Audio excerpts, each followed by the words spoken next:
ఇవాళ నేను సవాలు విసురుతున్న కిషన్ రెడ్డికి, కేటీఆర్ కు, కేసీఆర్ కు, నరేంద్ర మోడీకి మొదటి సంవత్సరంలో మా ప్రభుత్వ ఉద్యోగాలలో 60,000 నియామకాలు చేపట్టింది.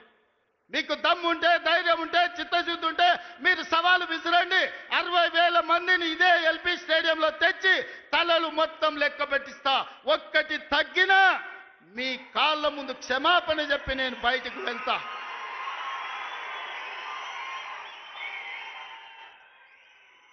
ఇది మా లెక్క, ఇది మా నిజాయితీ. ప్రైవేట్ కార్పొరేట్ కంపెనీల్లో 1,00,000 ఉద్యోగాలు ఇచ్చినాం. నేను మా మిత్రుడు శ్రీధర్ బాబు విదేశీ పర్యటనలో 3 లక్షల కోట్ల పెట్టుబడులు తీసుకొచ్చినాం. ఇవాళ అంతర్జాతీయ స్థాయిలో తెలంగాణకు ఒక గుర్తింపు, గౌరవాన్ని తీసుకొచ్చినాం.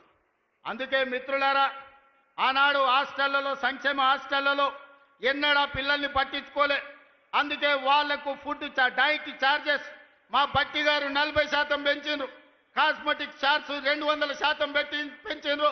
ఇవాళ పేదవాళ్ళ పిల్లలు కార్పొరేటు వైద్యము, కార్పొరేటు విద్య పోటీ పడాలి అంటే ఈ విద్య ఉన్నది సరిపోదని యంగ్ ఇండియా ఇంటిగ్రేటెడ్ స్కూళ్ళు 100 నియోజకవర్గాలలో 100 పాఠశాలలు 20,000 కోట్ల రూపాయలతోని యంగ్ ఇండియా ఇంటిగ్రేటెడ్ రెసిడెన్షియల్ స్కూళ్లను ప్రారంభించుకున్నాం. రాబోయే రోజుల్లో ప్రపంచంతోనే పోటీ పడే విధంగా మన విద్యా ప్రమాణాలను పెంచడానికి ఇలా మనం ప్రణాళికలు వేసుకున్నాం. ఇవాళ మిత్రులారా,